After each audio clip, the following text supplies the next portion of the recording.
మొన్నది ఇచ్చిన report Telugu Desam party వాళ్ళు flexi పెట్టారు. మరి అలా తిట్టడం ఆ భాష కరెక్టే అంటారా మీరు? పెట్టినప్పుడు అదే అంబటి రాంబాబు గారు చేసినటువంటి కావాలని చేసాడు అనిపిస్తుంది.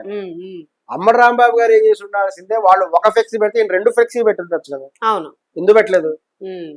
వాళ్ళు ఒక చోట పెద్ద ఫ్లెక్సీ పెట్టారు, అక్కడ కొంతమంది కర్రలు పట్టుకొని నిలబడ్డారు. అంబటి రాంబాబు గారు మీరు ఇంకొక 2 పెద్ద ఫ్లెక్సీలు ఇటు సైడ్ పెట్టి ఉండాల్సింది.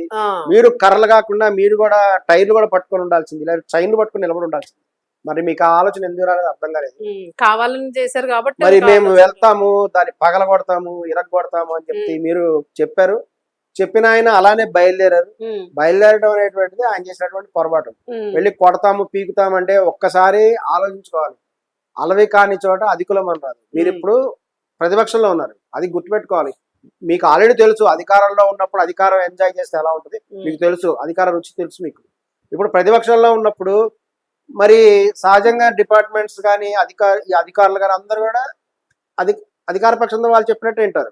మరి ప్రతిపక్షంలో ఉండేటువంటి వాళ్ళు చెప్పినట్టు వింటారు కదా.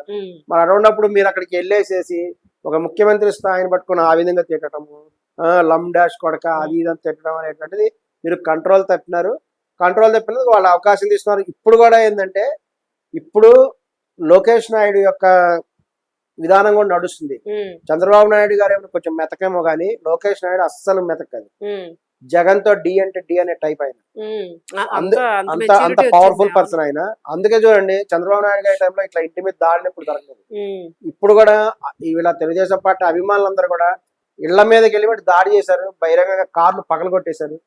ఈ విధానం ఇంత ముందు లేదు. దాడులు కూడా కరెక్ట్ కాదు కదా. ఇతను అన్న మాట కూడా కరెక్ట్ కూడా కాదు. కావాలంటే ఆయన ఇంకో మాట సమాధానం అయితే బాగుంటది. ఫ్లెక్సీ సమాధానం ఇంకో 2 ఫ్లెక్సీలు పెట్టించుకోవాల్సింది, మేము కరెక్ట్ గా ఉన్నాం అని చెప్పి. అంటే అక్కడ ప్రజాగ్రహం ప్రజలు కూడా ఆగ్రహించినారు. ఇంకొంతమంది ఏంటంటే వాడుక భాష. వాళ్ళ కూతురు వచ్చేసి ఉంటుంది మేము కాపులం అండి, కాపులం కాబట్టి పవన్ కళ్యాణ్ గారు తెలుసుకోవాలి అంటే కాపులు అయితే బూతులు తిట్టడం, కాపులు అంటే బూతులు తిట్టడం వాళ్ళకి ఏమైనా అధికారం ఇచ్చారా ఏంటి? వాళ్ళకేమైనా కాపీ రైట్ ఉందా?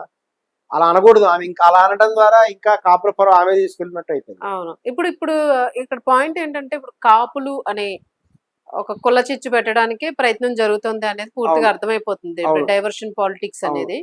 సో ఇక్కడ ఏమైనా నష్టం జరిగే అవకాశం ఉంటుందా జనసేనకి ఏమైనా?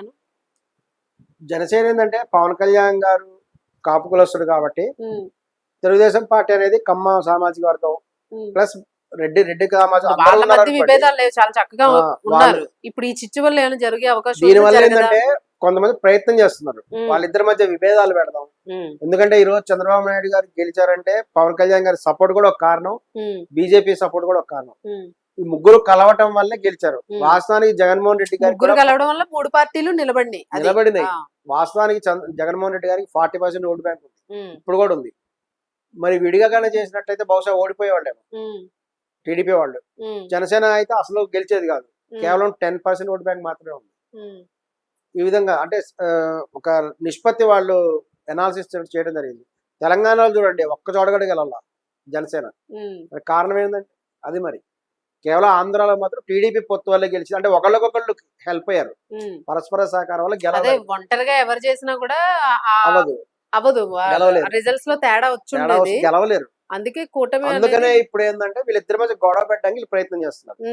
ఇప్పుడు కాపు కులస్తుండే మళ్ళీ ఆయన ఆయన వస్తాడు, ఆయన పద్మనాభ రెడ్డి అంటాడు, ఆయన వచ్చి ఆయన ఇంట్లో వాళ్ళు కూడా సపోర్ట్ చేయట్లేదు. ఆయన పరిస్థితి అలా ఉంది. ఈ విధంగా తగాదాలు పెట్టడానికి కులాల మధ్య విభేదాలు సృష్టించడానికి ఖచ్చితంగా ప్రయత్నం చేస్తున్నారు. కానీ పవన్ కళ్యాణ్ గారు అయితే బలంగా ఉన్నారు.